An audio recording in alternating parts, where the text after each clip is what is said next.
Mga parts, panoorin niyo ko kung paano ako gumaling sa allergic rhinitis o sinusitis. Watch and learn.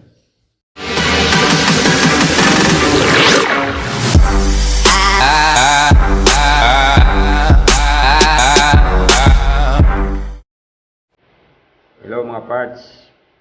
Good morning sa ating lahat. Itong video na to para to sa katulad ko na may sakit na allergic rhinitis o tinatawag na sinusitis.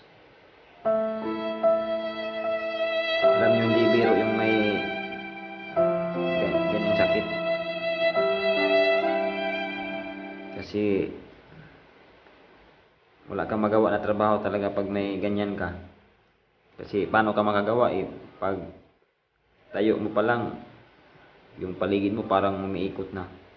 Kasi sobrang sakit ng ulo dito talaga. Tsaka dito mo sakit din. Tsaka yung parang nabibingi ka kasi sa pressure yon. Nalaman ko pala nga na meron akong ganyan kasi ilang araw na sumasakit yung ulo ko. Kala ko normal lang. Inom ako ng mga sa sakit sa ulo. Wala man wala rin, di rin nawala. Yung ginawa ko, nagpa-check up ako. At yun, yung doktor na x-ray daw. Ayun, nalaman yung resulta na may ako, frontal sinusitis. O, kaya pala hindi normal yung ko kasi palagi sumasakit ulo ko. Tsaka hindi talaga hindi simpleng sakit sa ulo lang. Yung parang hilong-hilo ka ba? Parang kung sino yung may vertigo, parang ganun din. Kung kaya nilistahan ako ng doktor, mga antibiotic pa naman. So para may naman siya, may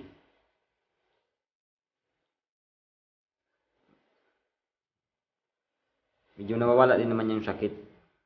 Ang problema lang, bumabalik din. Kaya ilang balik ko sa doktor, tinigilan ko na kasi ganun pa rin naman yung niresita. Tsaka hindi rin naman nawala. Kumakalma lang pero bumabalik talaga. Kaya sabi ko, minsan masabi mo rin pag may ganyan ka sakit, parang gusto mo na rin surrender. Kasi paano nga, di ka makakilos. Kung gusto mo magtrabaho, di ka makapagtrabaho. Diyan ka lang nakahiga. Tinutulog mo lang. Kasi masakit nga. Ngayon, panay ako sali sa mga group chat na may dyan. Kung ano-ano lang na mga turo, yung mag-steam. Yung ginawa ko, yung baso. Nilagyan ko ng mainit na tubig, tapos lagyan ng kaunting asin at saka Vicks, tapos tinakpan ko ng imbodo. Tsaka yung butas ng imbodo, ko sa ilong, ko sa ilong. May din siya, pero yun pa rin, bumabalik din. Kaya sinabi ko talaga sa kapatid ko na ano ba magandang gawin. Kaya sabi niya, i-try mo lang yung garlic at saka honey. Yun lang pala guys, yung mura at mabisang gamot sa may allergic rhinitis o sinusitis. Subukan nyo lang, wala naman mawawala. Kasi ako, trinay ko lang siya. 1 week siguro. Ang laki talaga ng pinagkaiba ng Kaya sabi ko rin, dahil din sa taas yun kasi pinagdasal ko palagi na gumaling ako sa ganyang sakit kasi sobrang hirap. Hindi ka makagawa, hindi ka makagalaw, gusto mo magtrabaho, hindi ka magtrabaho. Kaya siguro ginamit ni Papa Jesus si kuya ko na ganyan para malaman ko yung ano.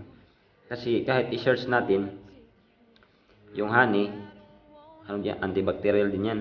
Tsaka yung garlic. Kaya pinagsama mo yan, epektibo talaga. Ako hindi biro-biro to, totoo tong naranasan ko talaga. Kung kaya hanggang ngayon umiinom pa rin ako. Ang proseso pala niyan, yung garlic mo, i-chop mo siya ng pino o kaya may blender kayo, i-blend nyo siya. Tapos yung honey naman, kung may lagayan kayo na ano, ilagay nyo yung honey, tapos i-mix nyo yung garlic, tapos ihalo nyo siya. Ngayon yung pag ano niyan, tuwing umaga wala ka pa kain, inom ka muna ng maligamgam na tubig, tapos isang kutsara na garlic at saka honey, yun ano mo, inumin mo. Tuwing umaga yan, wala ka pa kain, wala pa laman tiyan mo. Try mo lang. Tingnan ko lang kung epekto sa inyo. Kasi sa akin, epekto talaga. Walang yun lang, kapag sana makatulong to sa inyong video na to. At higit sa lahat, wag talaga natin kalimutan yung sa taas kasi siya yung nakakaalam sa lahat. Yun lang, salamat. Sana nasa mabuting kalagayan kayo. Salamat. Garlic at saka honey lang.